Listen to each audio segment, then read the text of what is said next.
वैसे तो आज की डेट में अमेज़न पे हर कोई सेल कर रहा है और सेल करने के साथ-साथ अपने प्रोडक्ट वो डे बाय डे इंक्रीज़ भी कर रहे हैं।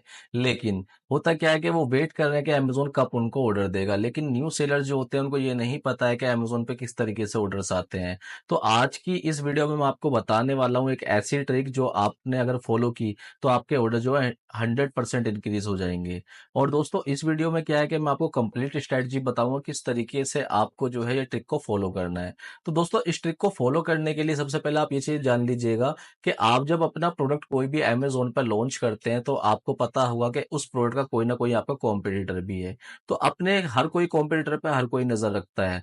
जैसे कि मान लो आप कोई भी प्रोडक्ट सेल कर रहे हैं, तो उस प्रोडक्ट को कोई आपका बड़ा सेलर भी जो ऑलरेडी अमेज़न पे 8-10 साल से पहले से सेल कर रहा है, वो टॉप पर रैंक कर रहा है, वो भी होगा। तो आप कभी ना कभी उनको ये देखेंगे कि वहाँ पर क्या है कि उनके दबाकर ऑर्डर्स आते हैं, उनकी सेल्स रैंक इंप्रूव होती है, उनके रेटिंग रिव्यूज़ भी इंक्रीज़ होते हैं, जबकि आपके पास ऑर्डर भी नहीं आ रहा है। अब सवाल ये है कि आप ऐसा क्या कर रहे हैं कि आपके ऑर्डर्स नहीं आ रहे हैं?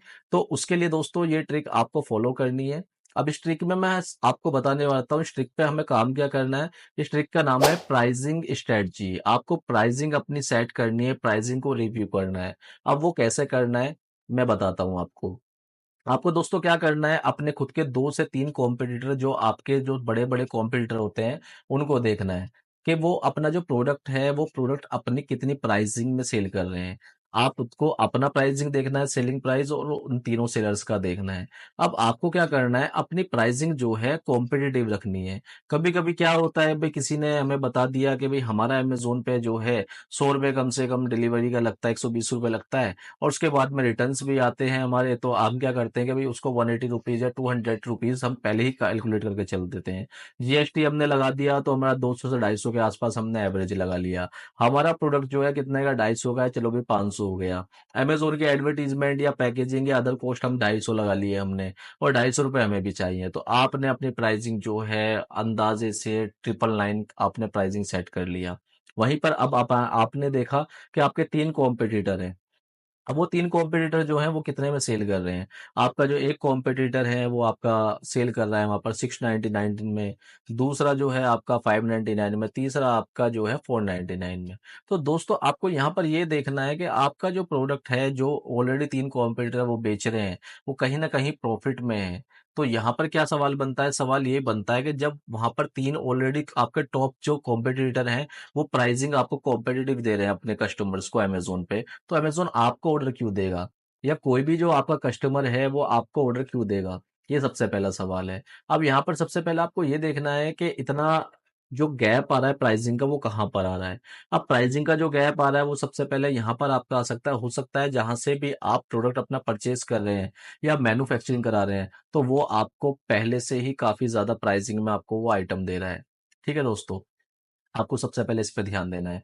दूसरा ये देना है आपको कि कभी भी आपको जो है अपना जो प्रोडक्ट होता है, उस पे जो शिपिंग चार्ज लगता है, शिपिंग आपको 3 तरीके से अमेज़न लगाता है, लोकल लगाता है, ज़ोनल लगाता है, नेशनल लगाता है। तो आपको बीच की यानी कि ज़ोनल आपको यहाँ पर देखनी है। तो यहाँ पर क्या है कि आप इसको 80 मतलब 90 से ₹100 आप इसको पकड़ सकते हैं। आपको फॉरवर्ड शिपिंग चार्जेस नहीं लगाना है। क्योंकि अगर आपका प्रोडक्ट अच्छा है, पैकेजिंग आपकी अच्छी है, आपने कॉम्पिटिटिव प्राइस में दिया है, तो आपका रिटर्न्स ऑलरेडी कम हो जाएँगे। तो आपके रिटर्न्स नहीं होंगे, रिटर्न्स जो बनते हैं ज़्यादातर डैमेज कंडीशन में बनते हैं।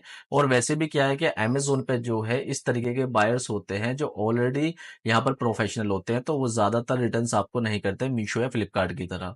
और यहाँ पर जो आरटीओ जो रिटर्न्स होता है, वो रिटर्न्स भी इतने ईज़िली नहीं बनते हैं, क्योंकि अमेज़न के जो पॉलिसी है वो यही है, इनका खुद का ट्रांसपोर्टेशन होता है। और मैक्सिमम टू मैक्सिमम ऑर्डर्स जो होते हैं ये कस्टमर पे डिलीवर करते हैं, कम से कम 3 अटेम्प्ट्स ये लोग लगाते हैं। अगर पहला दिन अगर मान लो किसी कस्टमर ने कोई कॉल पिकअप नहीं किया या नंबर नहीं लगाए, तो दूसरे दिन और तीसरे दिन 3 दिन अटेम्प्ट्स करते हैं, तो आपका ऑर्डर जो है ज़्यादातर यहाँ पर शिफ्ट होने के मतलब डिलीवर्ड होने के चांसेस बन जाते हैं। तो आपको इन चीज़ों पे ध्यान देना है। अब इसके बाद दोस्तों क्या है, इसके बाद आपको ये करना है, इसके बाद में आपको अपनी प्राइसिंग पे ध्यान देना है। आपको प्राइसिंग अपनी कॉम्पिटिटिव रखनी है। प्राइसिंग कॉम्पिटिटिव रखने के लिए आपको क्या करना होगा, आपको ये करना है कि अपने कॉम्पिटिटर की तरह प्राइसिंग लेकर जाना है। अब प्राइसिंग ले जाने के लिए आपको क्या करना होगा, इसमें आपको अपनी प्राइसिंग कम करनी होगी और कम करने के साथ-साथ आपको क्या करना है, अपनी डिलीवरी पे भी ध्यान देना है। आपको डिलीवरी चार्जेस नहीं लगाने हैं, क्योंकि कोई भी जो कस्टमर होता है वो ये चाहता है उसको शिपिंग फ्री मिले, और वैसे भी मोस्ट ऑफ द सेलर्स जो होते हैं, वो शिपिंग फ्री ही देते हैं। तो आपको भी क्या करना है, फ्री शिपिंग प्रोवाइड करनी है। अब इसमें क्या करना है, आपको प्राइसिंग स्ट्रेटजी पे अपना रूल फॉलो करना है। आपको अपने प्राइसिंग कॉम्पिटिटिव बनाना है, कॉम्पिटिटिव प्राइस बनाने के साथ साथ आपको फ्री शिपिंग भी देनी है। अब फ्री शिपिंग के बाद में दोस्तों आपको क्या करना है, अमेजोन की फास्ट डिलीवरी भी आपको देनी है। जैसे कि अमेजोन पर जो आपका फुलफिलमेंट बाय जो सेलर होता है, आप प्राइम सेलर बन सकते हैं यहाँ पर, और या फिर अपने प्रोडक्ट को जो है एफबीए में मूव कर सकते हैं।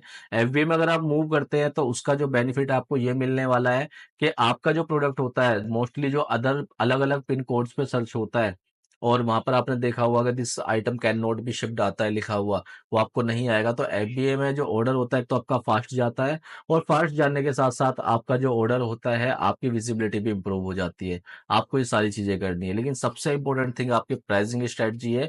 आपको अपनी जो प्राइसिंग है वो सेट करनी पड़ेगी, आपको नियर लानी पड़ेगी अपने कॉम्पिटिटर की। और उसके बाद में दोस्तों क्या करना है, आपको अपना जो अदर आपके प्रमोशंस वगैरह हैं, आपके कूपन्स हैं, या फिर मान लो आपके एडवर्टीजमेंट है, वो लगाइएगा। अगर आपने ट्रिक फॉलो की तो आपको मैं गारंटी देता हूँ 100% आपके ऑर्डर्स बढ़ेंगे। आप एक बार इस ट्रिक को फॉलो कीजिएगा।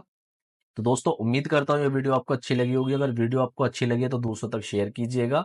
अगर वीडियो से रिलेटेड कोई भी क्वेश्चन होता है आप मुझसे कमेंट सेक्शन में पूछ सकते हैं, मैं आपको जल्दी रिप्लाई करूंगा।